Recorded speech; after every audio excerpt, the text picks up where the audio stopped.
A new development in the divorce of Kody Brown and Robyn Brown. Kody Brown, known for his role in Sister Wives, has initiated divorce procedures against Robyn Brown. This divorce will be challenging, as Robyn has requested a substantial financial settlement from Kody. Robyn asserts that she will not permit the divorce to be finalized until she obtains the specified funds. The matter is currently under judicial consideration.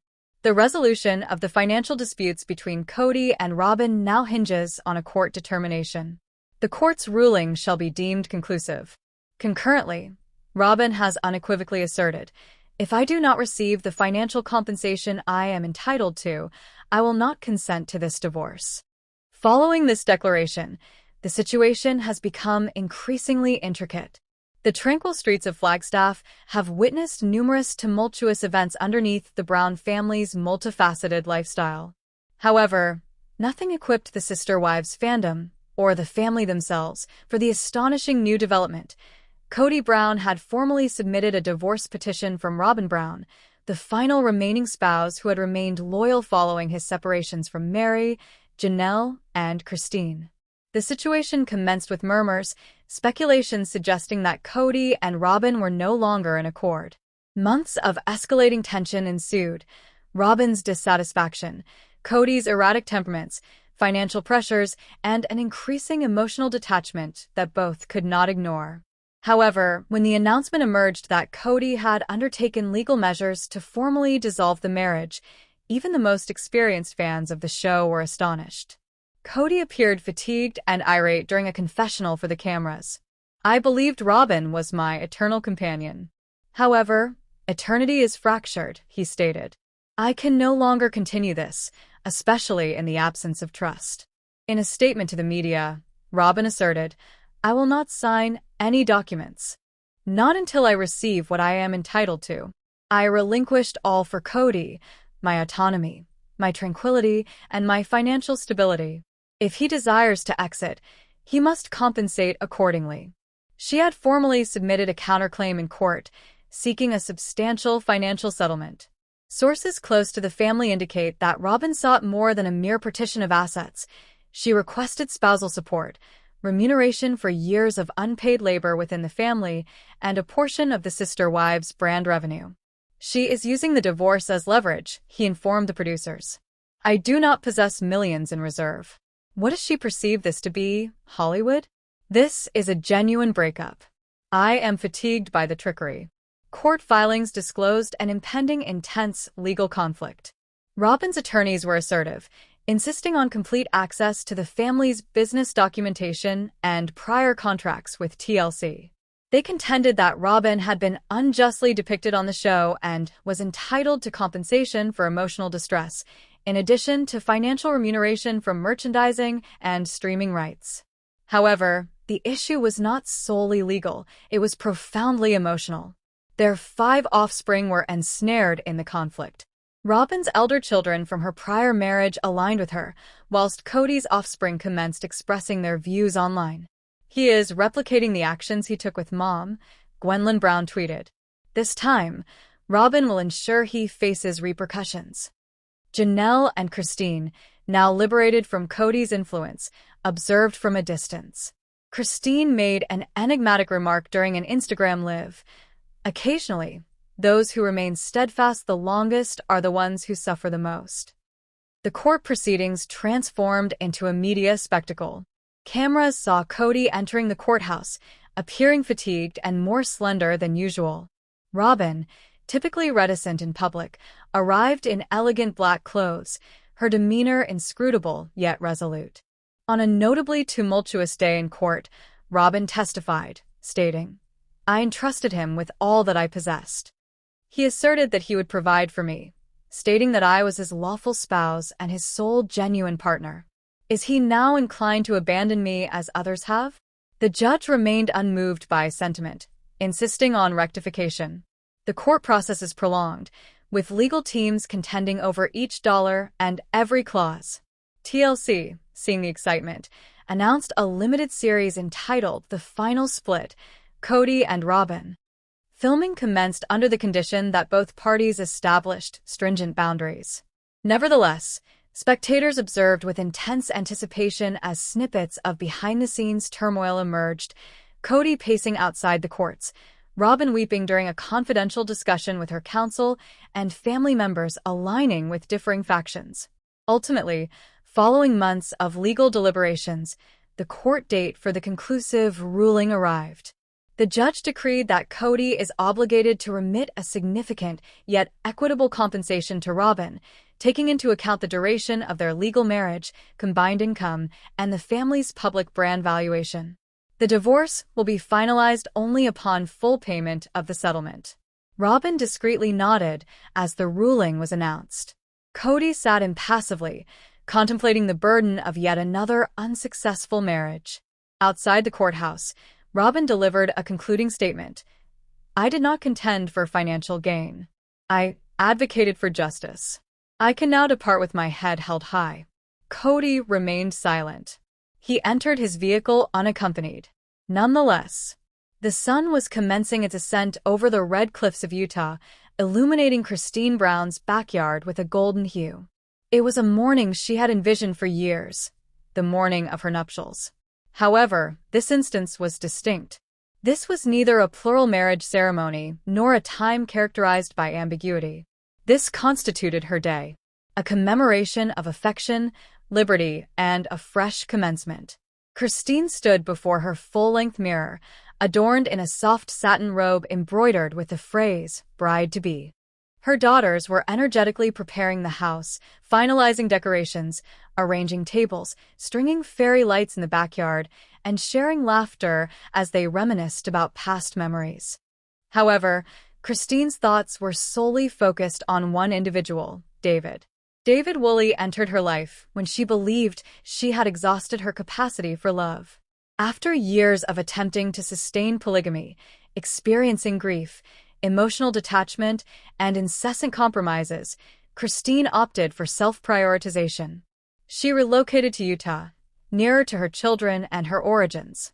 She concentrated on recovery, rediscovering her voice, and just as she believed she would never trust anybody romantically again, David appeared. He lacked the flamboyance or theatrics characteristic of Kody. He refrained from making grand promises only to vanish into another residence. Conversely, David exhibited steadiness, kindness, and profound regard for Christine's history. They encountered one another at a mutual friends gathering, and gradually, their bond evolved into a profound, serene love that Christine had never experienced previously. As the sun ascended, Christine's friends and relatives commenced their arrival. Janelle was the inaugural former sister-wife to enter through the gate, adorned in an exquisite teal dress and holding a bouquet of sunflowers. She approached Christine, embraced her firmly, and murmured, "You appear remarkably serene. I have never observed you this joyful." Tears brimmed in Christine's eyes. "I never anticipated experiencing this emotion again." Genuine affection. Genuine elation. Concurrently, David was in the guest house preparing, accompanied by his sons and Christine's son, Paydon. He anxiously fixed his tie, glancing at his watch for the 10th time. "Is it unusual to feel this anxious at my age?" he inquired, smiling. Paydon chuckled. "You are entering into matrimony with my mother. You ought to feel apprehensive." Precisely at 5 p.m., as the golden light of the sinking sun illuminated the yard with an enchanting radiance, Christine proceeded down the aisle. She donned a flowing ivory gown adorned with lace sleeves, while her lengthy blonde hair was elegantly curled and secured to one side. Her grandson guided the procession, brandishing a placard that proclaimed, "Here comes Grandma." David's eyes brimmed with tears upon her arrival. The yard was completely still as Christine approached him, smiling through tears, her pulse racing with exhilaration and conviction. The event was unadorned, yet profoundly moving. Christine and David articulated personal vows that encapsulated their affection for one another, as well as their collective aspiration for a future founded on mutual respect, integrity, and exploration. "I vow to never diminish your brilliance," David declared, grasping Christine's hands. "I will perpetually honor your resilience," Christine remarked with a smile. "I have awaited my entire life to be acknowledged in this manner." I vow to love you with complete freedom, fervor, and the joy I have found on this journey." Upon their kiss, the crowd exploded in applause. Balloons ascended into the sky, music commenced, and the reception evolved into a jubilant celebration of Christine's renewed opportunity for happiness. Throughout the night, Christine danced barefoot beneath the stars, accompanied by her children, grandchildren, and cherished ones. Her laughter was, for the first time in a considerable duration, unrestrained. Her smile was genuine. Her future was hers to compose, this time as the protagonist of her own romantic narrative. Nonetheless, the sun ascended gently above the Utah mountains, illuminating Christine Brown's backyard with a golden glow. An atmosphere of subdued anticipation permeated the surroundings. It was finally the weekend of Christine's nuptials, and arrangements were underway. The house resonated with laughter, the fragrance of fresh flowers, and the melody of country music in the background. This wedding beyond Christine's union with her beloved, it symbolized new beginnings, healing, and the celebration of the indomitable link between a mother and her daughters. Christine positioned herself before the mirror, her hair somewhat curled, her robe adorned with the word bride in delicate gold thread. She grinned at her reflection. This was a joy she had long anticipated. Following the tribulations and the turmoil of her prior marriage to Kody, she was now embarking on a chapter she had choose independently. "Mother, would you prefer us to apply your makeup, or are the stylists scheduled to arrive?" Kody inquired, grasping a brush in one hand and a mostly consumed muffin in the other. Christine emitted laughter. "I have greater confidence in you girls than in anyone else." Her daughters, Kody, Aspen, Isabel, Truly, and even Gwendolyn, who arrived at the last moment, assembled around her like a regal wedding entourage. Each individual had assumed a distinct function. Kody oversaw the beauty team, Aspen crafted handmade floral arrangements, Isabel designed a portion of the wedding dress, Gwendolyn curated the playlist, and Truly, she served as the comedic relief and unofficial photographer. While grooming Christine's hair, applying cosmetics, and adjusting her clothing, discussions oscillated between reminiscences and aspirations. "Recall when you expressed that you never anticipated remarrying?" Aspen gently remarked, fastening a clasp on her mother's garment. Christine acquiesced. "I believed I was unworthy of such love. However, in this occasion, it is authentic. It is established. He holds me in high regard and extends his affection to all of you as well." "Mom," Truly interjected, glancing over her phone camera, "you resemble a Disney queen." "Indeed." The females chuckled, however it was accurate. Christine radiated, not alone in her bespoke ivory and champagne gown, but from her inner essence. She had struggled for this tranquility, for this instant. The backyard was converted into a floral paradise, adorned with white roses, blush peonies, lavender sprigs, and eucalyptus leaves suspended from the wooden arch where Christine will soon recite her vows. Family and friends have commenced their arrival. Janelle was present, assisting in the arrangement of the tables with her characteristic practicality, pleased of Christine's bravery. The final adjustments were being executed in the bride's chamber. Christine inhaled deeply. "I have never experienced such assistance. I am not merely entering a new marriage. I am doing it with all of you alongside me. This is not solely my wedding. It belongs to us." The daughters encircled her. They embraced firmly. A few tears were shed, although these were tears of joy. The music outside transitioned to the bridal melody. The visitors stood up. Christine stood upright, with her girls each grasping a portion of her train or bouquet. They accompanied her down the aisle, proud, resolute, and filled with affection. This marked not merely the commencement of a marriage. It marked the commencement of a remarkable legacy, a foundation established on autonomy, resilience, and the indissoluble connection between a mother and her daughters. As Christine gazed into the eyes of her impending spouse, with her girls positioned behind her, she realized this was the most joyous day of her existence. Nonetheless, on a brisk Saturday evening in Flagstaff, The mountain air wafted the scent of pine, and the faint melody of wind chimes emanated from Christine's porch. She invited the entire Brown family to her recently remodeled residence for a long-awaited family supper. This was the inaugural assembly following Christine's split from Kody, and tensions were already elevated. Christine dedicated the entire day to preparing a culinary feast.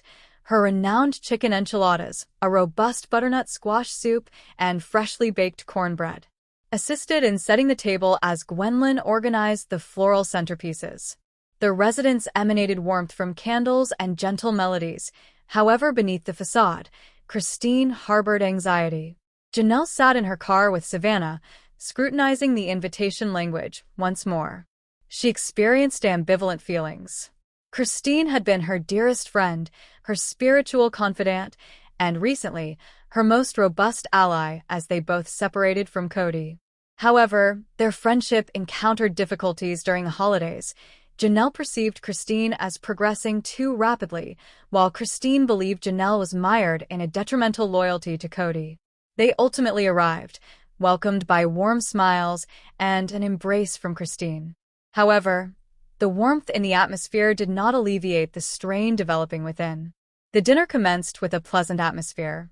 Everyone chuckled at nostalgic recollections, the day when all the wives endeavored to create homemade soap, resulting in a culinary catastrophe, or when Kody attempted to construct a bookshelf that ultimately succumbed to its own weight. Even Robyn, who participated through video call, grinned. However, once the second meal was presented, the atmosphere changed. "So, Christine," Janelle remarked, feigning a smile, "are you already planning another trip to Utah?" Christine acquiesced, her eyes sparkling. "Affirmative. I discovered this small settlement near Salt Lake. David and I may get land there." Janelle tensed. "It appears as though you have obliterated all prior memories. The household, the way of life, even us." Christine's expression diminished marginally. "That is unjust, Janelle. I have endeavored to persevere, although we cannot continue to exist under a flawed system. However, we remain present. The children, the recollections. Kody may be Kody, yet the family persists." Christine's tone became resolute. "The family persists as long as individuals are candid about its nature. Kody has not fulfilled his role as a husband to you, nor has he acted as a father to some of the children for years. We can no longer maintain the pretense." The table became silent. Gwendolyn and Savannah exchanged glances, uncertain of whether to articulate their thoughts. Janelle placed her fork on the table. "So, you simply proceed with your ideal boyfriend and disregard the rest of us?" "I will not forget you, Janelle," Christine stated, her tone gentler. "However, I am opting for tranquility. I devoted numerous years weeping into my pillow. I desire for my daughters to witness the manifestation of happiness." Janelle's eyes filled with tears. "What if I am unprepared to depart?" Christine extended her hand across the table and made contact with hers. "I will be present when you arrive. However, I shall no longer remain in the darkness." A prolonged quiet ensued before Janelle gave a small nod. "Perhaps we merely require time to restore our sisterhood, rather than remain co-wives." Christine exhibited a smile. "I would appreciate that." The stress did not go entirely, but it abated. The remainder of the evening was subdued, more contemplative. They raised their glasses to new beginnings, to sincerity, and to the intricate love that continued to bind them. As the guests departed and the night air grew frigid, Christine remained solitary on her porch, gazing at the stars. Transformation has always been challenging. Nevertheless, perhaps, healing could commence incrementally via shared meals.